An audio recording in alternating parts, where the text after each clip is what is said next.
All right. Philip Combs is excused at this time. Robert Estrada, Present. Mark Hare, Present. Lynn Larson, Present. Philip Lindholm, Present. Ellen Talbot, and Sharon Wallace. Present. You have a quorum, Madam Chair. All right, thank you. Please stand and join me for the Pledge of Allegiance. Allegiance to the flag of the United States of America, to the republic for which it stands, one nation under God, indivisible, with liberty and justice for all.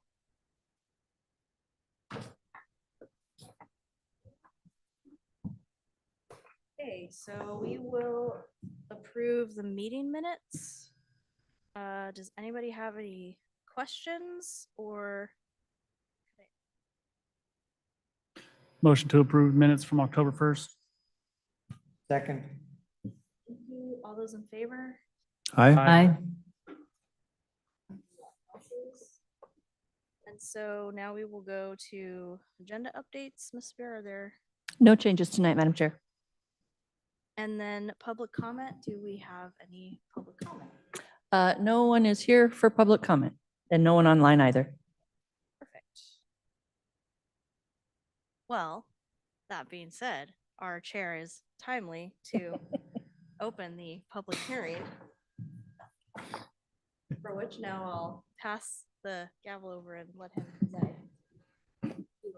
Yeah, you're great. Thank you. So we opened it and there's no comment? We have not yet opened the public hearing, and if I could, Mr. Chair, there's one change I wanted to make sure you saw tonight before we had the hearing.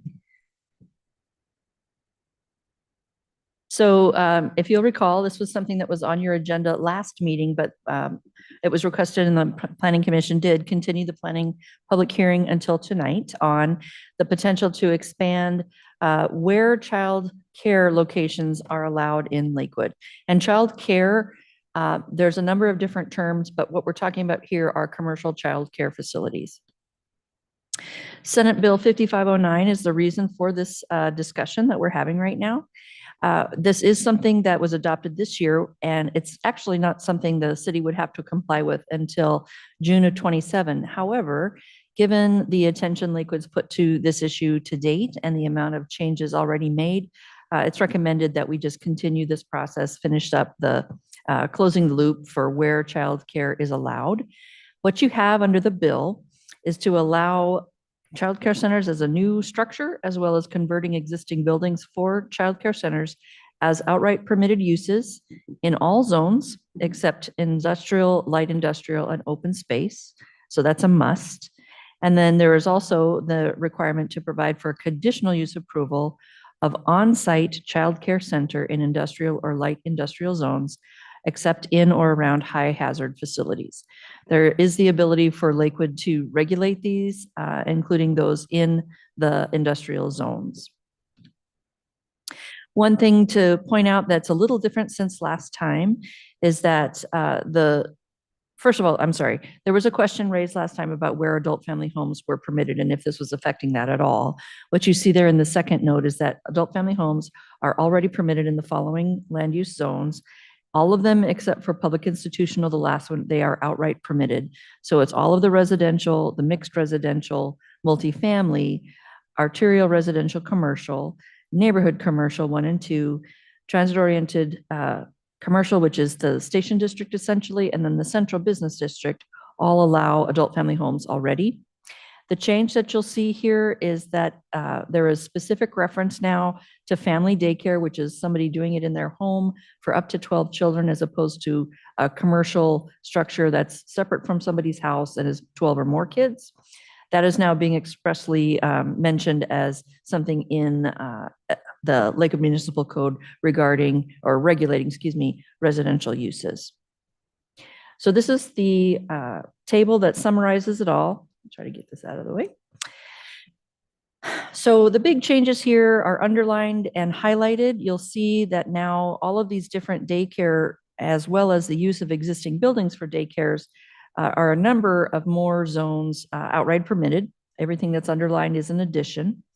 And then you'll also see, for instance, in the arterial residential commercial, this middle column, it was there as a conditional use. Now it's being allowed outright. Neighborhood commercial, same idea. And then you'll see in the commercial, those areas where you've got an on-site childcare facility for employees, allowing that now outright rather than conditionally. And then you'll see over to the right in this table, nowhere in industrial is anything allowed either conditionally or outright, except when it is the relatives of employees of the business establishment on the same site. So again, that's just answering what state law requires. This is where we've added a little bit since the last meeting. Under family daycare, it was allowed up through neighborhood commercial 2, and now it's being added as well in the 2 big station district and central business district sub-area plan zones. So the schedule is tonight is this public hearing, and then if you're ready, you would be taking action. November 10th is when the city council would start to take this up. Their public hearing would be November 17th. And so happy to answer any other questions, Mr. Chair. Thank you. Any questions from the commission? Any questions from the commission? No? All right. Mr. Larson, go ahead. Could you clarify, please, Ms. Spear, the industrial zone capability to accommodate the daycare opportunity? The requirement under state law is now that if you have a site that has an industrial use in an industrial zone and they want to have an on-site childcare facility, that must be allowed with conditions. It's not a permitted outright, but you can condition it. Excellent. That would be my preference too for us, because there could be conditions within an industrial zone to provide safely and accommodate daycare on a site. So I think that's healthy to be able to allow for it. Yeah. So ready for public hearing, sir? I'm sorry. Yeah, go ahead. Thank you, Mr. Chair. Going back, piggyback on what you say, on the industry, in the industrial areas. Sorry. Regarding childcare in the industrial areas, just to piggyback. Are there any obligations by site owners to double up, for example, security or something in regards to the childcare centers? Because we're talking about an area where safety, as you say, is concerned. It's quite a concern. So I'm looking at, for example, our industrial site here close at hand. Is the property manager responsible in any way for the child care center's welfare, safety, well-being? I'll give you a long-winded answer, Commissioner Estrada. First of all, this is brand new in state law. It's a couple months old. And so I'm not aware of status quo, certainly not in Lakewood or elsewhere, where you do have allowed childcare in industrial areas. There may well be them, but I'm not aware of it in Lakewood. In terms of the conditions regarding how they would be operated, designed, protected, that's exactly what would happen in the conditional uses. That process of when an application would come in, the city would be looking to see what's on site, what's the surrounding uses, what's needed to make sure that those kids would be safe, it could operate as it should. In terms of who is responsible for running the daycare, if it's a commercial daycare facility, then the state actually licenses that and makes sure it's following the particular rules in state law. What I'm thinking, again, the site manager, the property manager of the industrial site, he's responsible for the facilities. Generally speaking, like if you're thinking of the Lakewood Industrial Business Park. Yes. Mhm. Okay, Yes. so in that particular case, then if we have a child care center in that facility, he's also responsible for that facility. I think you would have to finesse that a little bit depending on if it was run by the business park or run by one of the companies that's located within it. So if you had a smaller business in one of the spots within the business park and they wanted it just for their own employees, there would need to be the responsibility within that business, maybe in addition to what the overall business park manager would have to do. Okay, I guess what you're saying is that the business itself is monitored by the state, for example, in this case. The but childcare the- business but would the be, Facility itself is managed by the manager, the site manager. I think it's going to be a case by case basis. And so, Yeah, I can address that knowing the Lakewood Industrial Park quite well. And that is that the site manager would have a responsibility to all the people in the park to make certain that safe conduct is assured. I think it will also be part of the conditional use permit as to how the park would be involved with the management and safety of the facility. In this case, the manager works for the ownership company. And so they would indeed be responsible for the operation of the park within all of its other rules as well. So I think it's a self-healing wound, really, that the provision for management and conditional use permit functions is pretty wide open set of criteria that one would be able to impose on the use. So I feel pretty comfortable that there would be enough controls within the conditional use permit function to make certain that the right thing happens. thank you. All right, call for public hearing. yeah. Let's go ahead and open it up for public hearing. And did we leave this open from last time? Yes. All right, so I guess we'll just extend the reopening of this to anyone who'd like to make comment. And Mr. Chair, there's no one here either online or in person to testify. Okay. Any final adieus? All right, So if you're ready to take action as a commission, then you would call for the vote on up or down or edit. should we close the public hearing? Please, Yeah. yes. We'll go ahead and close the public hearing for this topic. And then do we have any motion for action on this? It would be a motion to approve resolution 2025-04. Yeah. So moved. Mr. Larson made motion. I will second the motion to approve resolution 2025-04. Thank you. All in favor? Oh, I have one point of clarity before we make the vote. Mr. Larson was talking about a conditional use. As it's written, it's all permitted. Are we is it, leaving it as permitted or are we changing it to conditional? can you pull it up again so it's Sure. on the- The place where it is conditional, Commissioner Hare, is in the the industrial district. Oh, I'm sorry. I apologize. I was looking at the commercial one. Yeah, so down here under industrial 1 and 2, it is a conditional use. Apologies. Thank you. any well, if we're all good, all in favor? Aye. All in favor? All right, no opposed, moves forward. Go ahead and move on to the next piece of unfinished business.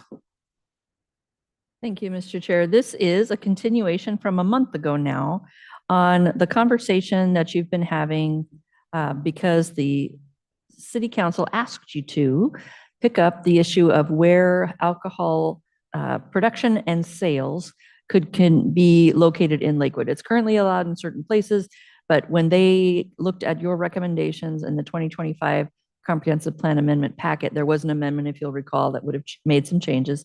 And they decided that they wanted you to take a look at it and give them a little more detail and a little more direction. So we're back on September 17th. You had an initial conversation and we're continuing it tonight. Tonight, there is no hearing, there is no action anticipated. This is another opportunity for you to discuss it as much as you want. If you want an additional session or two to do so, you're absolutely welcome to. Otherwise, if you feel ready after tonight to take it to public hearing, we'll get that set up. So basically, that's what I just said. It is at this point at council starting in January, so there's plenty of time. But if you were to need more time for some reason, we can certainly adjust their council schedule as well. So one of the things that you had asked for was, try to get all of this out of the way, was examples of different types of uses that we've been talking about. And so this was our attempt to do this. These were included in the packet provided to you.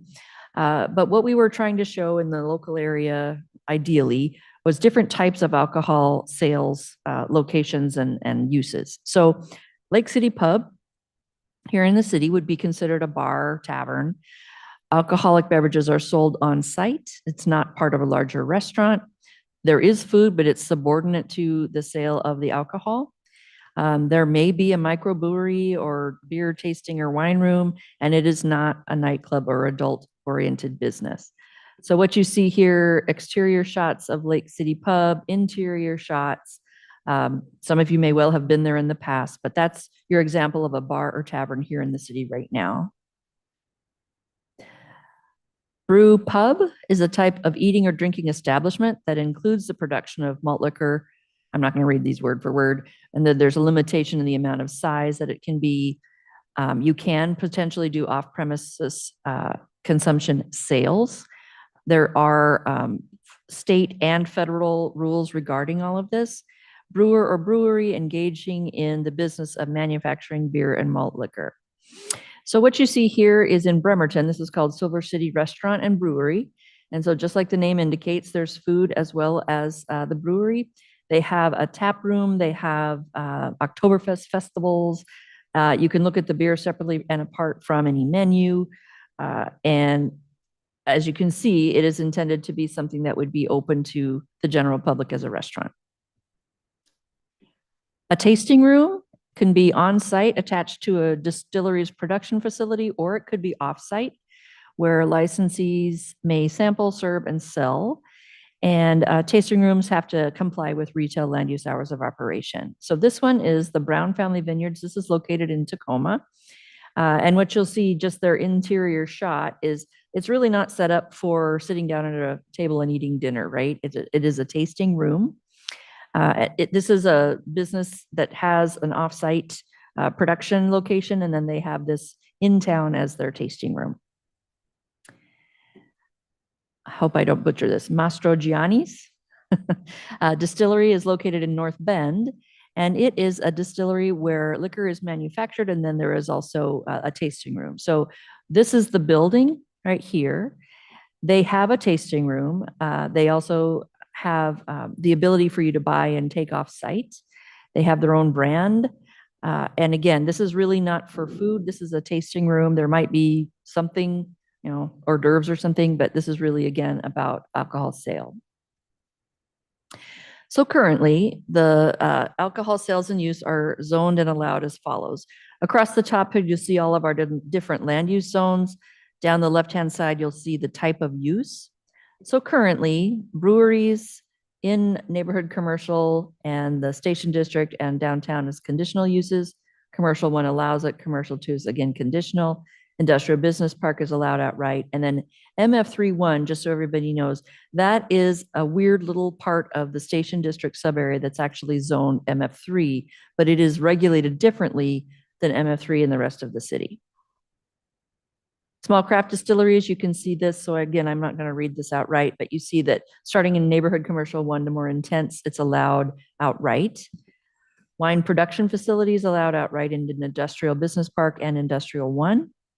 And then when you get down into the different uses classified under eating and drinking, bar tavern at this point, not in the station district, not in the neighborhood commercial zones, but in downtown conditionally, and then the commercial zones outright. Breweries and tasting rooms have the same set of zones where they are allowed outright. So that's the status quo.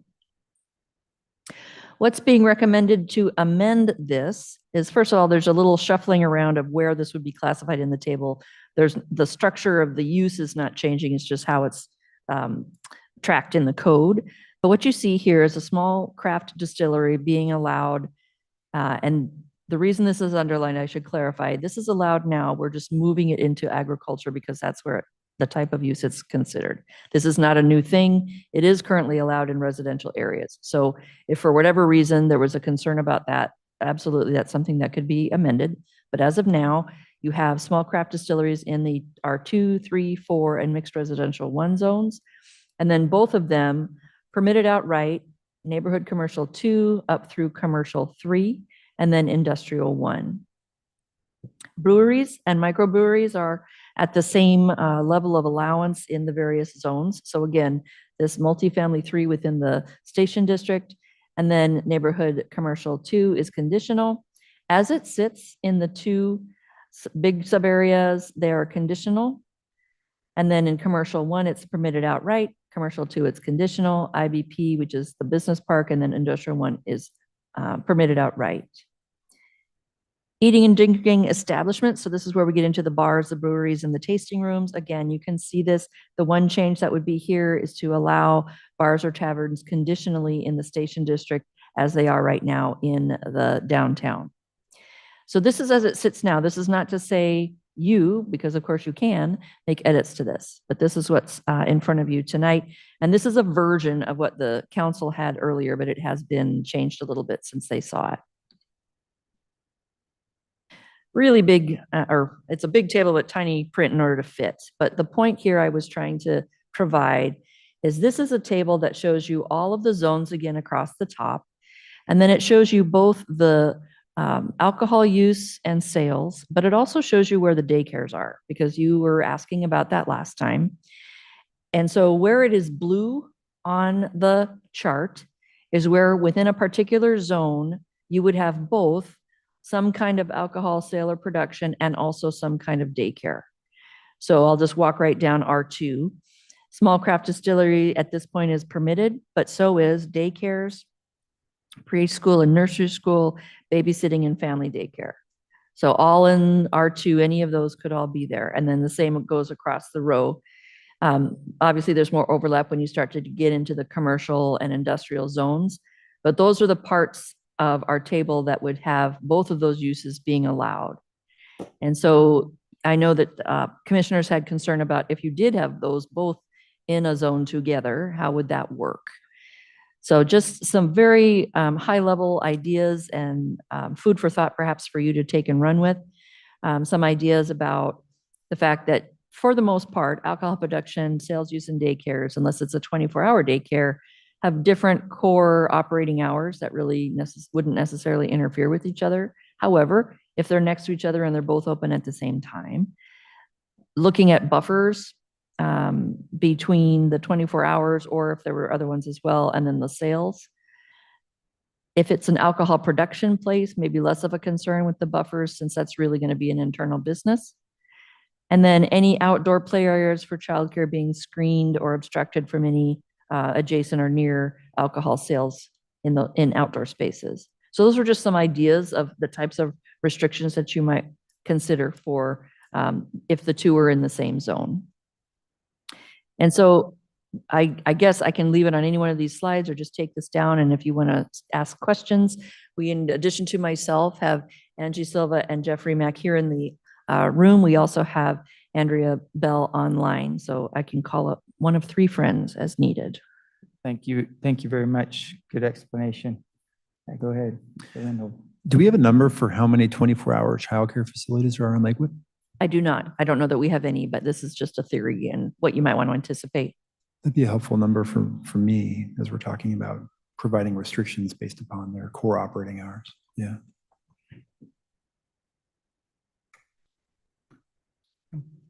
A few thoughts.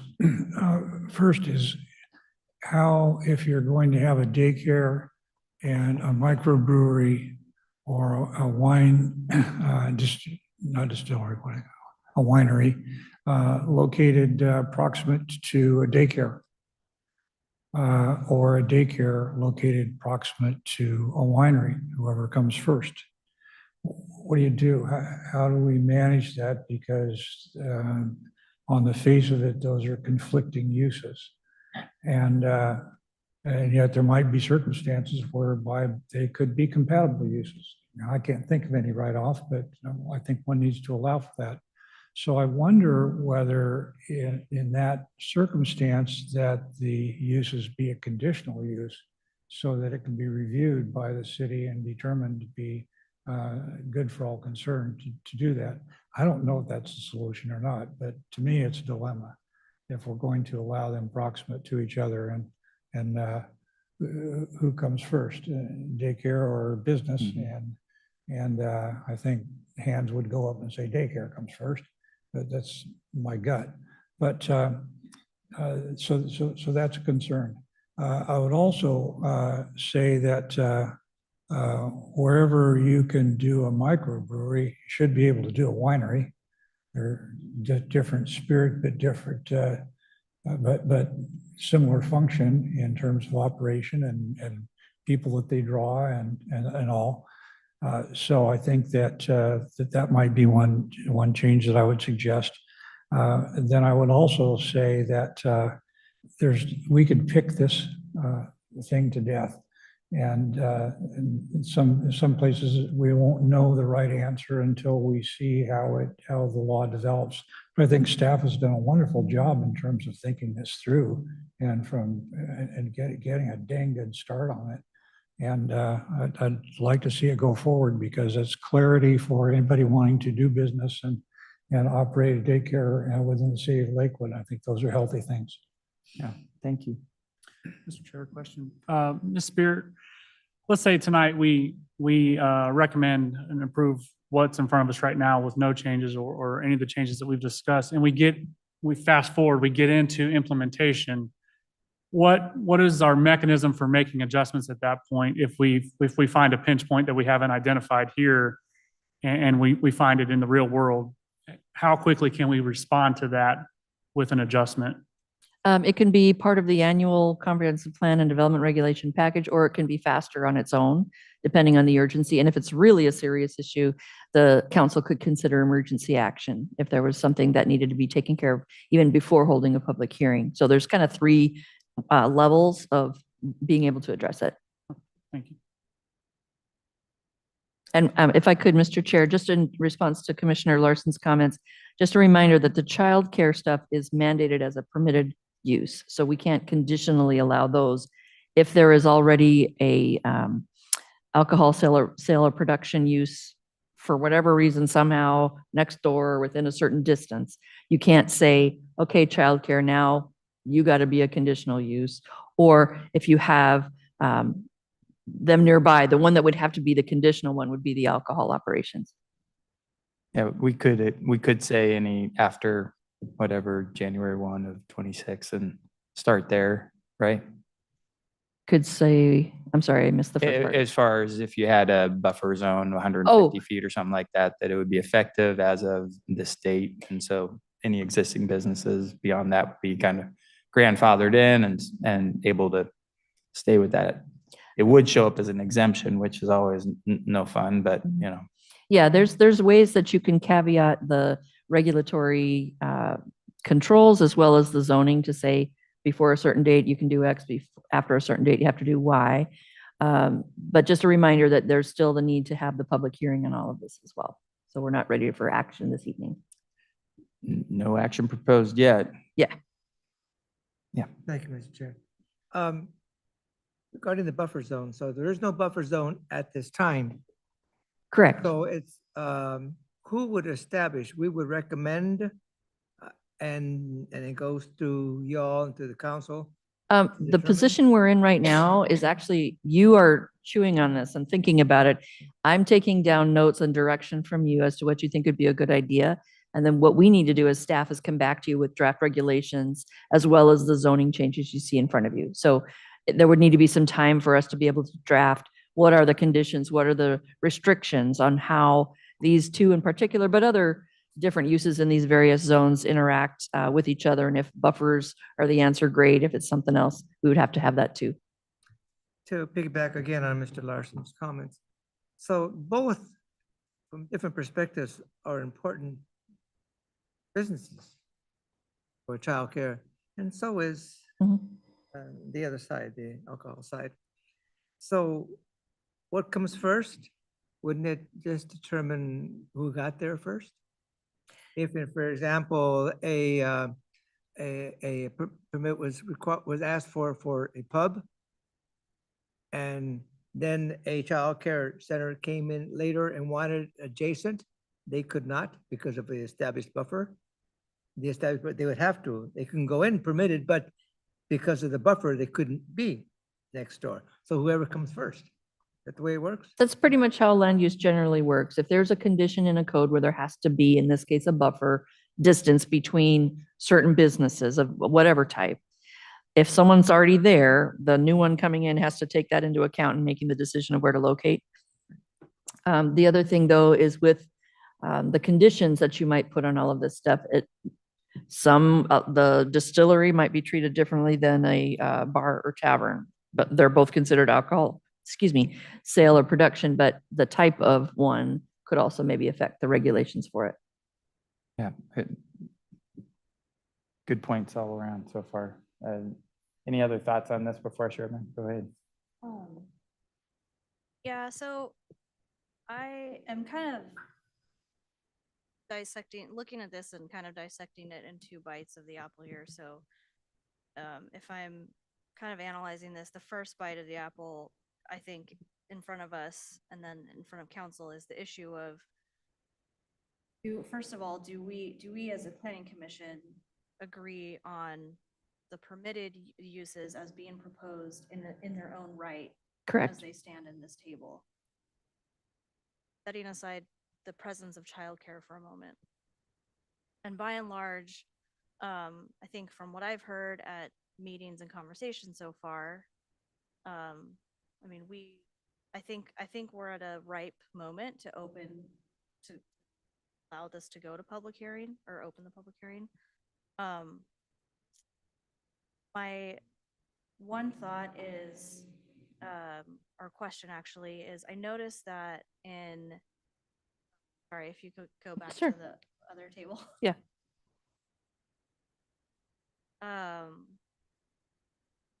Nightclubs appear to be conditional in the neighborhood commercial zone in NC2. And that kind of strikes me a little interesting. When I think of a nightclub and just knowing the nightclubs that I've been to here in Lakewood, has that always been the case, or is that's not proposed? That is the current code. So that I've heard, we haven't heard any feedback from the community about that, but I guess I am a little, I didn't realize that we allowed nightclubs in the neighborhood commercial zones, because I think of neighborhood commercial pretty close to residential and trying to keep that feel of keeping essential services and shops closest to residents, especially when our neighborhood commercial zones are, tend to contain a lot of apartments. So probably more essential services seems for that. But so that's just a thought. That's not a proposal or a request. That's just my thought here. And then when it comes to brewery and micro breweries, I noticed that they are permitted in C1 but conditional in C2, and I don't know the nuances between C1.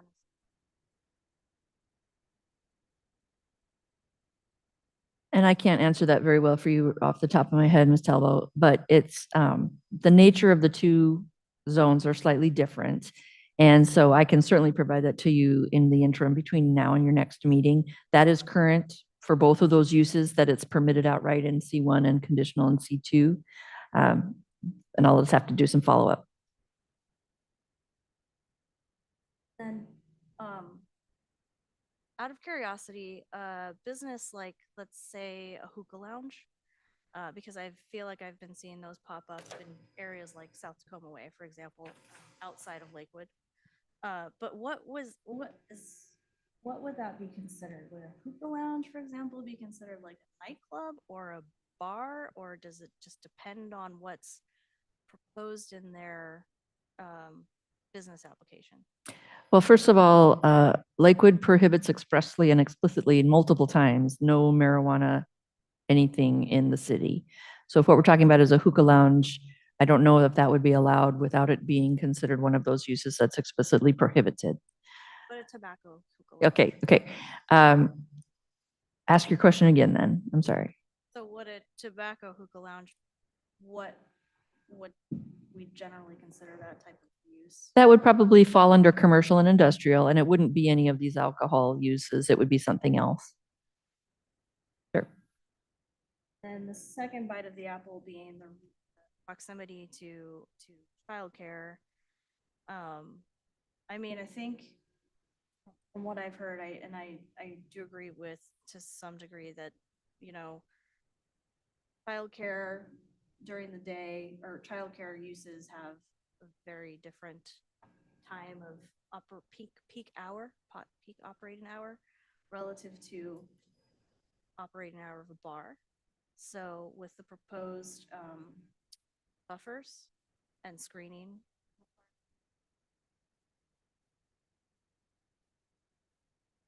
don't know enough reasons yet why that couldn't. But respectful of Mr. Lindholm's question as well, and it would be good to know if there are 24-hour childcare Sure. cover like 24-hour fitness, that Mhm. perhaps, which I do think also regulate. I think they do offer like hours in there. Yeah, yeah. So those were just comments that I wanted to put forward tonight. And if the commission, I'm sorry, Mr. Chair, if the commission is ready to proceed to the next step, then what we would bring back to you at the next meeting would be proposed regulations in addition to the zoning that you see tonight. Any other thoughts and comments? All right, Mr. Larson. I just like to support that idea of having different operating hours and how each business is to operate should be part and parcel of the conditional use analysis. Because, yeah, those are drilled down to getting the fairness established. Mr. Strata. Thank you, Mr. Chair. But they do overlap, maybe not at peak. For example, we have here listed the Lake City Pub. That opens at 11 o'clock in the morning. At peak may be at 4, 5, or 6, but they open at 11 o'clock in the morning. And daycare is up until at least 5 o'clock. So we are talking about overlap. Yeah, And that's good business. That's good business to be open 11 o'clock in the morning for, for them. yeah, It's also good business for childcare. So that has to be considered from Yeah. my perspective. yeah. And Good also point. I have one more question. Ms. Spear, do we happen to know how many incident calls we've had for Lake City Pub, for example? I do not, but I can which certainly happens get to that. be in a residential area. Yeah. So that would be interesting to know, because we're talking about the same type of establishment going in other areas where it's close to residential. So I'd like to know Yes, that. we can get that for you. Thank you. Hi, Jeff Remack, Director of Planning Public Works. Listening to what we're talking about today, there's some questions that are still outstanding that I'd like to maybe offer the conversation of regarding the separation and the buffer and how we separate those. Maybe looking at the other jurisdictions and coming back with a more thorough layout of like other jurisdictions offer this and what the separations are. I bring that up because I come from another jurisdiction previously. There was not a separation or requirement other than for marijuana facilities, which is required by RCW. And the incident calls were not high surrounding breweries and what they typically look at. There is a difference in operation of what they really are looking for, right? So the one place in Lakewood that I could think that I would see, you might see them side by side, would actually be in town center, right? If someone came with a childcare drop-off center that was there, and then someone had a tasting room. They really don't overlap in what they're looking at and the type of services that they're at. So what I would like to do is come back with a better explanation of these are the other jurisdictions and what we've seen. Because some of the things like 150 foot or a 300-foot buffer and setback, they're very difficult to actually manage. There is nothing that is going to flag in a GIS system and say there is something over here. So you end up in a scenario of when those do come up, having to send a planner or an inspector to go drive by and then look around everything that's around. Is there a childcare facility? And there's home daycares that exist. They're licensed within the state, within the city. that you might not know until you pull the records for it. So I'd very much like to go ahead and pull like the responses, just like you asked for, Mr. Estrada, and show, is there really a need for what we're looking at for the separation? I did do a quick search while we were sitting to look for a 24-hour care facility. I did find one that exists in the city of Lakewood for Monday through Friday. And then there's like 5 in Tacoma. But we'll do a more exhaustive search to kind of look at that as well. But I feel that there's many things that we're looking at that I appreciate the comments from the council, but I think we need to get you more background information surrounding those for a more informed decision before we really move forward. It's your choice, of course, but that would just be my recommendation. Yeah, Thank you. thank you. I just had one comment. If you've ever had to have a lot of childcare and experience, many of the people in the health professions do use 24-hour care, and they frequently do have overnight. And we have large medical facilities around here. So I think that finding that information would be very helpful if we can. And that mitigating it in some way, I think is very reasonable. And a lot of your suggestions, I think, would be good for those people as well. So that if we could accommodate the childcare centers and have, whether they're buffers, whatever we want to call them, ways other cities do to provide a safe environment for those kids 24/7 would be very helpful, because many of our people do work that, and many people in the military work very long hours, very odd hours. And so there's going to be a need for round-the-clock childcare. And you can't predict the bar services. If they're in business, they're going to be in business, and they should be able to have reasonable hours. And so we, I think, need to just look at how to do that well. No, and I agree 100%. I'll be honest, I've raised 5 kids so far, been in the military for 30 years, and my childcare was never a childcare center for overnight care because they really don't exist.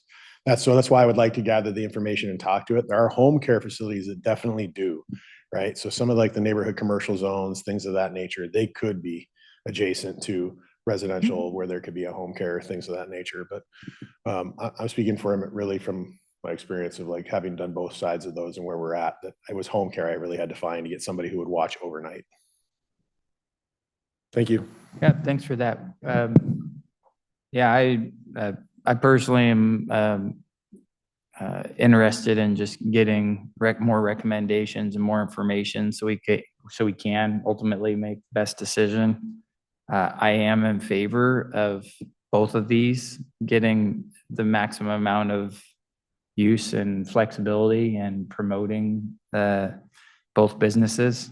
One is a need and one is a want, but I think that they both have a place here in commerce. So I would say let's gather a little more information, as we heard from Jeff. And any other thoughts or? Yeah, we're good with that. All right, well, let's do that. I guess the specifics that I've heard so far surrounded the hours, surrounded the daycare hours as well, the overlap and potentiality of buffers, and what other jurisdictions are doing as it comes to solving this issue. Trying to Commissioner Wallace stated it really well. It's really just about how do we create a safe environment for the kids while they're there without putting too many handcuffs on everyone else. So we'll go ahead and move on from that one and hit the new business.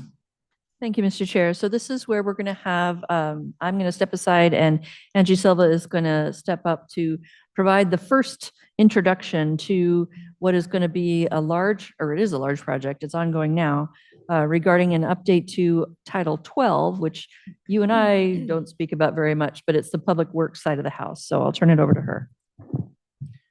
Thank you, Tiffany. Mr. Chair, Commissioners, thank you for the opportunity to be here tonight. Tonight's briefing introduces, as Tiffany mentioned, the comprehensive update to Title 12, as well as our engineering standards manual, or for short, I'll refer to the ESM. This is, again, an introductory session. No formal action is scheduled for tonight, just an orientation on the scope, schedule, and key compliance findings thus far. Oh, thank you. So tonight we'll did I move some? Oh, Are you controlling it? I am, yeah. Okay. Just tell me when. It was me, I apologize. So tonight we'll cover update goals, why the update is necessary, an overview, why Title 12 and the ESM regulate, scope and schedule, the process and timeline for the updates, and again, initial compliance review and some of those key findings and recommendations, as well as next steps, what will be coming to this body late this year, but also how that will be transferred over for City Council review in Q1 of 2026. So Title 12 governs public works, rights-of-way, stormwater, and utilities. It's essentially the foundation for the city's infrastructure regulations. The ESM in particular translates those code requirements or procedural requirements into technical design and construction standards. So they work in tandem. Together, both of those elements safeguard the public's health, safety, and welfare. The last full title update was in 2009, and the ESM had a very limited update in 2021. So it is ripe for kind of review and update as necessary. In addition to that, to support that effort, council approved a contract to help support those code updates and those design updates through Keller Associates. And again, our goal overall is to improve the consistency with state, federal, and local requirements, but also improve and enhance predictability, efficiency, and functionality of those titles and that design manual for the public, applicant, and staff. So there's multiple objectives in addition to being in compliant with a whole bunch of other rules. Next slide, please. So kind of the schedule here. In August, we kicked off that project and dove very quickly into the compliance review, which is going to be the focus of tonight. And we're in the midst of preparing draft revisions for this body. So in terms of kind of schedule for this, for the Planning Commission tonight, again, is the introduction. We are looking to do a study session in early November on the draft code amendments that we're working on right now. And then later in the month, right before the Thanksgiving holiday, we're hoping to have a public hearing, and then with action before in early December. Moving into the new year, we hope to have a study session on the Planning Commission's recommendations before council, then ending up with their public hearing and action and adoption via ordinance in the February of that year.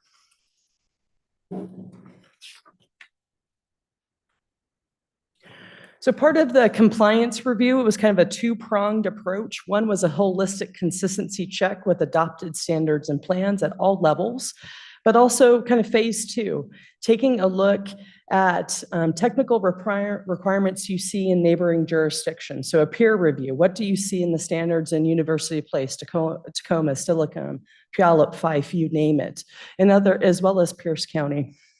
Next slide, please. So kind of diving a little bit more specific in topic areas as part of that compliance review as it relates to streets, right-of-way, and traffic. Kind of that review found gaps in cross-referencing and outdated standards, both in Title 12 and the ESM. So some of those recommendations included cross-referencing, but also updating street template details, sidewalk widths, and ADA standards. In addition to that, recommendations to improve clarity for multimodal design consistency, not only for vehicles, but bikes and pedestrians as well.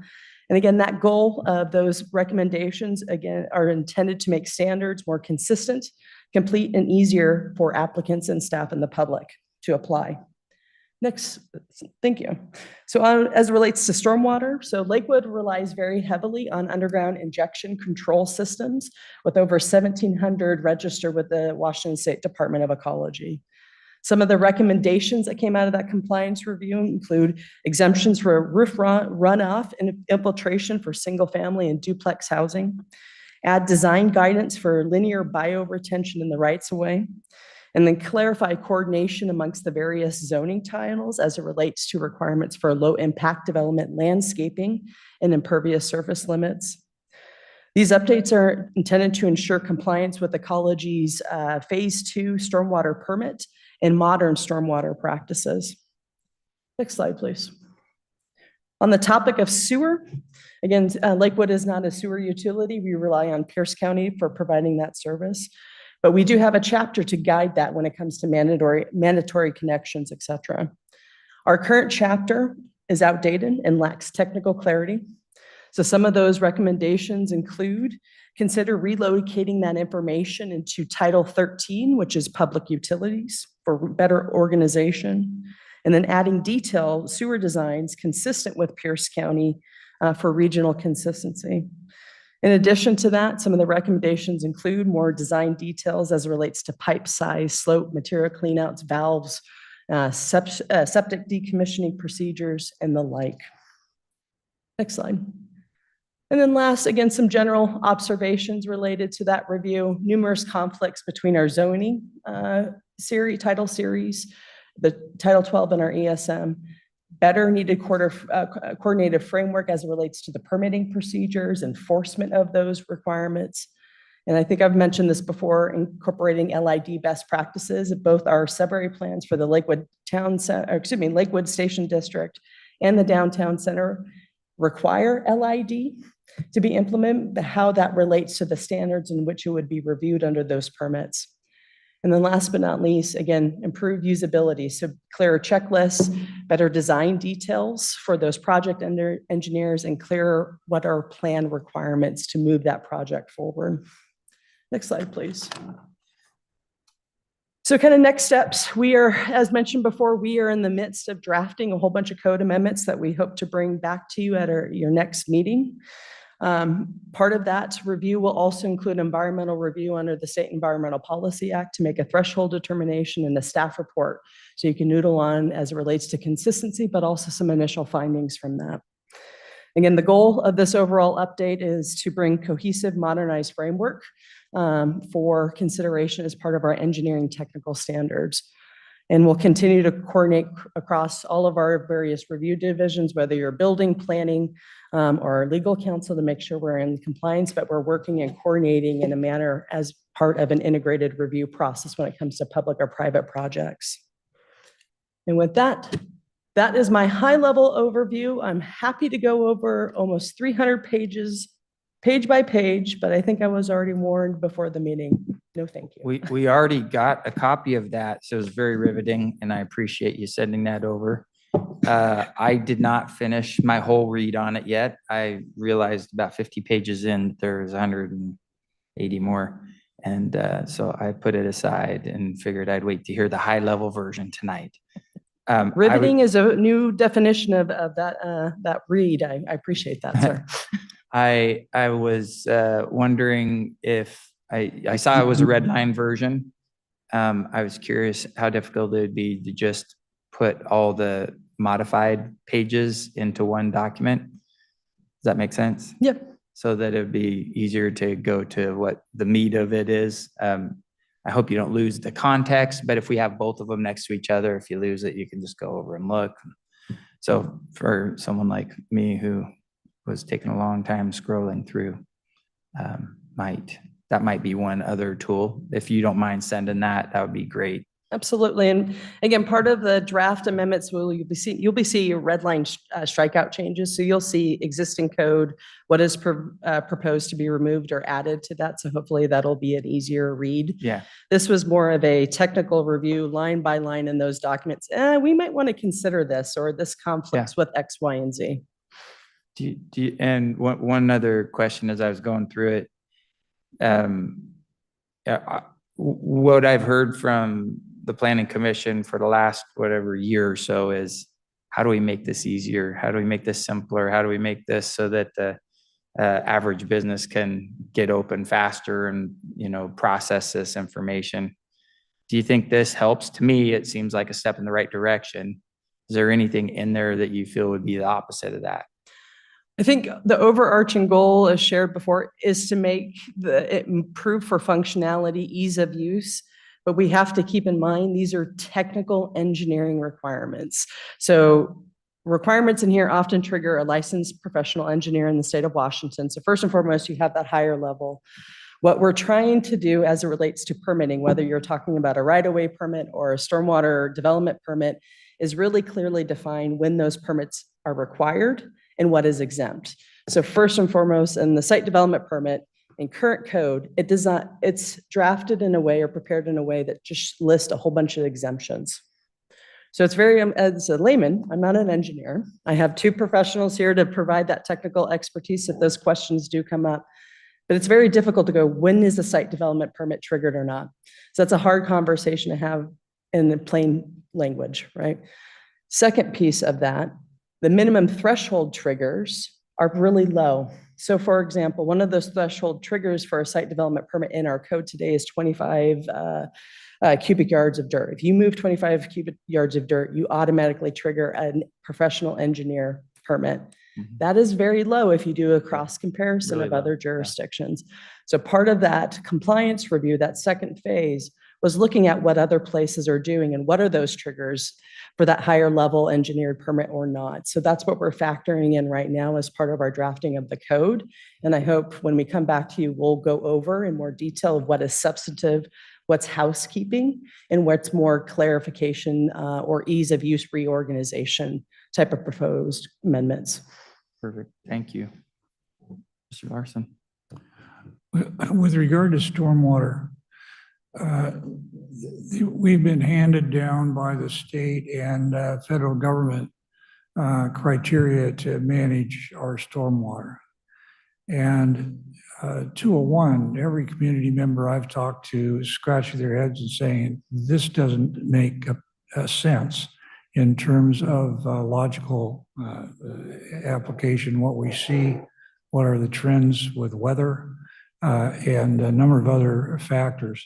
Is there any manner in which you could get at least a formal explanation as to the science by which these criteria were developed so that the public can understand it?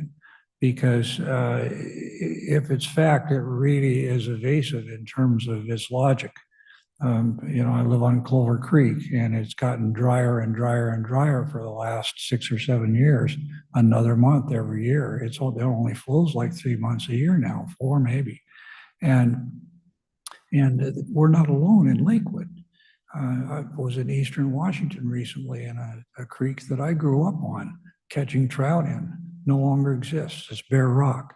And so this is more than just a Lakewood trend or a Lakewood difference of opinion in terms of managing stormwater.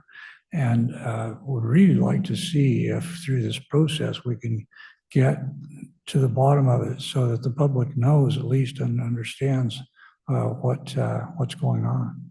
Is that possible within the scope of what you're doing? I'm going to discuss this at a high level, kind of the triggers why we have these stormwater requirements. Now the public can get involved as they get crafted at the state level. And then I'm going to look at Mr. Weston Otter, city engineer, or Department Director Jeff Remack for kind of what we can do locally and what we see in conditions when it comes to stormwater infiltration within the city. So stormwater. Was that a yes? I'm going to get to that because it's nuanced when it comes to federal and state laws. So for example, our stormwater control and pollution prevention comes from the Federal Clean Water Act. That is then translated to all states in the union in which the Department of Ecology is tasked to administer those Clean Water Act provisions. And they've set forth state law and agency rulemaking on what those minimum standards are for Western Washington. They create design manuals for stormwater, in addition to outline the provisions of what our stormwater permit is, the minimum standards. I get that. Specifically for stormwater, sir, City of Lakewood currently, and what we are proposing to continue when it comes to the stormwater manual, we use the minimum standard, the ecology manual. Unlike Pierce County or some other surrounding jurisdictions, they have a hybrid or technically equivalent equal to ecology's manual. So they create their own manual and known standards that still meet ecology standards, but go above and beyond in many cases. So here we meet the minimum standards of the state law and don't go above. With that, gentlemen, who would like to? Mr. Larson, I guess I should, that's been my experience too. It's a state, most of it is state regulated, and and the state does a very, very good job at putting regulations there. So one of the easiest ways to put it is the counties are broken into 2 phases. You're either a large county like King, where you're going to go ahead and be a phase 1, or you're a phase 2. And they go ahead and say, thou shalt do this. And this is our manual for Western Washington. That manual is written to encompass Western Washington and assuming the high isopluvial or rainfall totals that we have in Washington. It is written in a manner that is like, this is good for all. It does not always, though, admittedly, apply to every area where you look at. Specifically in Lakewood, the reason that people would be frustrated in what they're seeing at is that the infiltration rates are so high here that water just goes away. Now that's a double-edged sword because water goes away so quickly that it doesn't have the opportunity to get water quality treatment typically before it hits the water aquifer potentially. Not always the aquifer, but hits interflow. Interflow is where it travels horizontally through the land and then comes out any of your creeks or in your lakes that you're looking at. So honestly, for the city of Lakewood, usually it's a very straightforward. We're looking at what we're talking about with like, can you do a sieve analysis, which is they shake it, basically like we all used to sift sand and say, hey, this is above a 200 sieve. If you have 87% above this, then this is your infiltration rate, right? It's very cookbook style fashion and what we're looking to try and go to that we've not done yet today. But there are limits to that because if the water goes away too fast and it's a runoff from your driveway, well, the concerns are, does the oil go ahead and get down now into the earth? Are we putting it back into our potentially into our drinking water, things of that nature? Aquifers are very deep when we look at it. So typically, unless you're doing some version of a chemical treatment, industrial building, things of that nature, those are specifically called out for treatment and mitigation. And then we do modeling, hydrology modeling, things of that nature to see where those go. But for what we're looking at, we're looking to make it as cookbook fashion as we can while still being in the confines of the code. There is not an exemption that we can apply for really to go to lesser below that. They say this is the bare minimum. So we're holding to that, but trying to make it as simple as we can, like follow the bouncing ball. We've done that previously in other jurisdictions. It's not, I'm going to say it's not always simple, right? Like when they look at it. That was because we dealt with glacial till. I have like 2 spots in all of Lakewood so far that I've had issue with. So I'm very excited to go ahead and do a cookbook method that's like, hey, you have this, it's this size. Okay, here you go. Also, the change that they made is they used to use rainfall totals based on the area that you're at. And so they would look at that and they'd say, this is a 2-year rainfall event. This is a 50-year rainfall event. This is a 100-year rainfall event. That went away. They now use a 100-year rain gauge as they've gone and collected it. So we use the typical would be like the Quilcene rain gauge, and then they give you a percentage based off of that of how much your area actually does when we do modeling. So we can work on that to make it easier, but in the long run, we're at the minimum. We've just got a lot of requirements that come with it. So it's not what you want to hear, but I'm just giving you the reality of really what we're looking at. Can definitely do a statement or any of the talk to the neighborhoods about why we look at, what we're trying to protection. There is a big contingent right now that is interested in what's happening with the water, why it's going away. The reality behind that is much of that is precipitation. So when we look at the lakes, if you look at like Wahop, American Lake has like one line into it, and what you're looking at has one outfall and where you're at. So for the most part, it's precipitation and things that happen to be in the surrounding area or immediately around it that have overland flow that feed to the lake that go ahead and set that up. Same with Wahop when you look at it. Wahop is like a hot button, so I probably shouldn't have said the name, just I'll probably get text tomorrow. But when we look at it right now, it's already a foot lower than it was last year based on precipitation. So when we look at that, we have to look at the rainfall totals to look at all of the inputs and really what's driving it. And we have been low for years in terms of rainfall and precipitation. The benefit to this, the requirement is that we look at low impact development. Infiltration, which is much of what we do, is considered low impact development. So that's putting water back into the aquifer, back into the ground. Water is a resource, right, for reuse and potential future use and subsidy of what we do when it comes to the lands and the plants and everything around us. So that's the bonus that we look at. But precipitation is the biggest thing I've been seeing why we have a shortfall when it comes to the creeks. It's probably really long and I talked for a while, sorry. Yep. Any questions? Any more questions there? I can put the engineer on. I just play one on TV. My only question was, is that can we get this information disseminated to the public so Certainly. the public understands? Because I don't think that we do. And just wondered if there's a medium available to get that done, because it'll make life a lot easier for a lot of people, I think, if people are just knowledgeable. Yeah, so we're looking at communication. We move forward with this. You've seen in the stages of where we're at, really, I kind of always used to call it the traveling roadshow. So I would do a traveling roadshow when there was a stormwater manual update, like, hey, here's what we're doing. We have the neighborhood groups to go to. We have communication blasts that we can do through the communications department. So we'll work on those. I appreciate that feedback. Thank you. Thank you very much. I think we got one. We did have a follow-up question. I think this one's for Angie. Ms. Silva, sorry. You can call me Angie. It's okay. Well, Angie and Jeff and Weston, thank you very much. I first kudos to taking this on because I know that how much of a bear this type of process can be to update your standards. So good job. And also the memo, the Keller memo in our packet, I thought was very well done. And as you, Ms. Silva, as you were speaking, I was able to follow along, and that really helped provide some context. So well done to them too. My question is, this is a lot, and certainly in the matrix, staff has identified a lot of things. And in my view, like, these are all really good identifications too. But because it's a lot, how much of this matrix do you think that you'll realistically be able to I think those are actively being crafted right now. So we do have, again, part of it is hiring the consultant to assist in this work. If this was an internal lift, the schedule before you would be much longer, as we have to juggle many other requirements, including doing engineering review as part of our required permits and providing customer service when it comes to stormwater questions.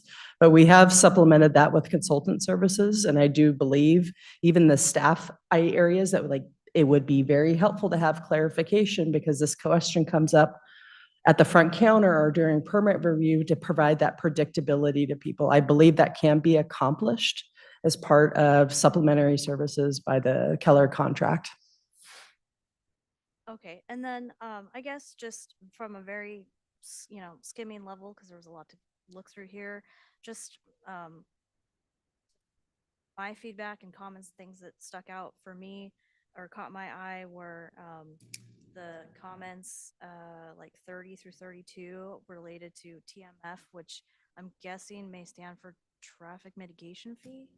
That is correct. So I believe as part of the update to the comprehensive plan that this body went through many, many meetings to get through in 2024, the TMF policy, which is related to the Downtown Plan Action EIS, it is not what is considered an impact fee. That's regulated under state law differently. It's part of a SEPA mitigation trigger.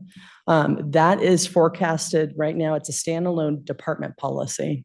One of the areas for ease of implementation is to codify that. So that's accessible to the public on the standards in which we would review, and that certain properties and certain uses or change of uses in the downtown area may trigger a TMF review and a fee associated with that. But right now, that's an internal department policy. We want to be transparent about that. My comment is, please address that. Yep. Because if we're going into a future of 83,000 in 20 years or more, and we're ready and we're trying to prepare ourselves to absorb growth, we have policies that are responsible to how we are taxed as a result of that growth. So I just want to say that. And then also driveway, this is just, okay, so now two minutia things. Driveway standards, thank you for catching that. And please look at that, because the spacing of driveways in Lakewood, I think we suffer, but in a way we fall consequence to so many old commercial developments that haven't been renovated or that haven't been renovated in so long that we live with those existing driveways. And like particularly the Chick-fil-A veterans bank driveway, right? So, please take a look at that, and thank you for doing that. And then another minutia item, but I think is important is, I don't know if I'll call it light pole standards or signal bridge, but the idea that we put these what, Ms. Remack, your predecessor, what we call signal bridges, we put these signal bridges at these major intersections, I suspect, and I presume because of things that have to do with limited right of way to put in new poles or relocate utilities, and the cost of the snowball effects of dealing with those things. And so perhaps I can see, sure, maybe it's easier to put in a signal bridge, but those signal bridges have visual impacts in the community. And unfortunately, I don't even think we get to reap the benefit of being able to do visually aesthetic, like during the holidays, to enliven the community. You know, that Gravely Lake and Bridgeport Way is right next to our Festival Street, our Colonial Center, which we're trying to upgrade. And, you know, it'd be nice to be able to do something with that. And during the holidays, for example, to put some effect so that it doesn't feel like we live in a railroad town. So Good point. I would just say, you know, please get into the weeds on your light pole standards. And if we're really going to adopt these signal bridges, personally, I'm not a fan, but I understand why we've done what we've done. And so I just want to leave that there. Thank you for that feedback. I'll open the floor for the gentleman if they want to address the driveway standards or the light pole signal bridge. But on the TMF, we need to keep in mind that the TMF is defined by the Downtown Plan Action EIS. What you're going to see in the proposal is to be consistent with the Downtown Plan Action EIS. So major substantive changes to how that mitigation method is calculated, or the fee that it is calculated, or those policy parameters. We have to be very mindful if we make changes to that, that triggers an EIS update, which is not necessarily part of the scope of work. So just keep that in mind as we go through the draft code, and how a future update to the downtown sub-area plan would be evaluating that as well. Thank you very much, Ms. Silva, or Angie. I appreciate that. Let's see. Oh, yeah, go ahead. First, I think I appreciate Angie.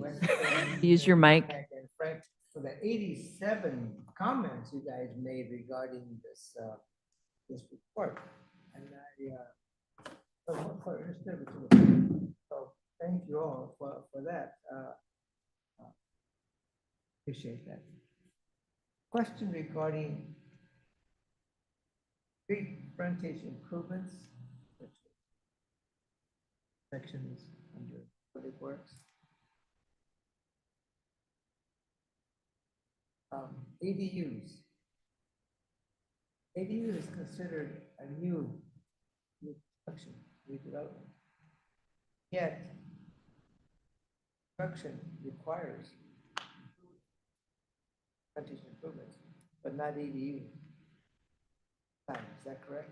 Let me clarify. We had a chat before this meeting, and I was able to look a little bit more deeper into the code itself. So as this body recalls, this body in the zoning code made a lot of changes to the ADU standards based upon state law. That also dictated how many ADUs you can fit on a particular lot, as well as how many parking stalls you can require, and also the proximity of transit and how that relates to parking stalls, the maximum square footage of that as well.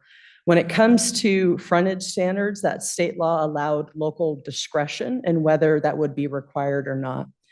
Our current code triggers frontage improvements if a proposed development triggers 13 more trips generation related to that. Frontage improvement is defined by the roadway classification. So if I'm on a collector, I build this. If I'm on an arterial, I build this. We have interpreted that for ADUs, that ADUs, whether you're attached or detached, would trigger 6 trips generation. So if you had a little, 2 or more, essentially, under the current code, you would have to, it would trigger frontage improvements under the current. Peak hour? code. Is that what you? I'm sorry, sir? When you're talking about trips, are you talking peak hour? Or Average daily trips daily used trips? by the Daily international. trip generated, okay. Yep. Six for an ADU? 6 for an ADU. And one thing to keep in mind as when we look at trip generation, I'm going to look to the gentleman back here to correct me on technical. So we use the International Traffic Engineers Manual, the current version. If you look at that, it doesn't define attached or detached ADUs. It's a single family, it has affordable housing, et cetera. And it ranges from a whole bunch of different trip generation. What we did is did a collective peer review of other jurisdictions and what they assume as part of traffic modeling. So we looked at Tacoma, we looked at Seattle, we even looked at Renton. What are you all using in your model? And the average was 4 to 6 trips per an ADU. So we assumed here in Lakewood, for the calculation, the trigger for frontage improvements, it would be 6, whether you're an attached or detached structure. Anything to? No? Well, that begets the question, what will it take to get the ADU criteria lowered to 12? That would mean that anything more than 1 unit would require applicable code. And that would seem to me to be reasonable to achieve and not have ADUs unduly impact the neighborhoods that they're imposed into. And just a thought, is there a chance that that criterion could be adjusted? It's something we can definitely discuss and consider. I would also throw in for discussion purposes, the intent of the state law changes for ADU is about affordable housing. So the more and more you layer on site development requirements, et cetera, which includes frontage improvements, which can be costly depending how long that frontage is, adds to that overall cost affordability. ADUs are also intended to house generational families. You know, I thought about it for my mom when she needed to downsize. It's supposed to be a cheaper cost of living for a variety of different reasons. So that's what I would throw in for the discussion. If one ADU would trip sidewalk improvements, for example. Mr. Chairman. Yeah, Mr. Lindholm. If I may, am I right in thinking that we can't require, according to state law, we can't require anything additional for an ADU that we wouldn't require for a main home? Is that right? It's my understanding the state was very concerned that jurisdictions were going to start laying on codes because they didn't want to allow this. So I think they put in certain prohibitions, right? It's saying you can't require these extra things. Yeah, the primary dwelling, correct. Cannot, yeah. Cannot. You That's the way I cannot put all these understood it. overlays and additional restrictions and all these things, which effectively would stop people from building them. Correct, but that same state law also, when it came to driveways, frontage, infrastructure, it did allow some local discretion related to that. So part of this is. Because they about- would allow that for the main home, right? One Right. has one place for the other. Correct, sir. Yeah. Now, if we're talking a subdivision or a unit lot subdivision, which had a parent lot and then you had a whole bunch of child lots, I had 6 ADUs. Now we're talking about serious trip generation from that area, which frontage improvements are directly tied to the public safety, right? So we want to make sure people, whether you're biking or walking or driving, that we address those safety issues as part of that development review. Thank you. If there's nothing else, appreciate your time and all the work on this. Look forward to hearing and seeing the next version. I appreciate it. Look forward to seeing you all again. Do we have any, I don't see anyone on from city council tonight. Correct. Councilmember Boki is not here. So let's go ahead and skip. Our next meeting isn't really October 15th. It is. No, my apologies. It's November 3rd. So there's actually, because of the way the days fall, 3 weeks from now. And you'll hear more about Title 12 and the engineering service manual. If we're ready with information regarding the alcohol production and use, we'll bring that back. I'm not sure if it'll be ready. It might be the meeting afterward. But November 3rd is your next meeting. Yep. Thank you very much.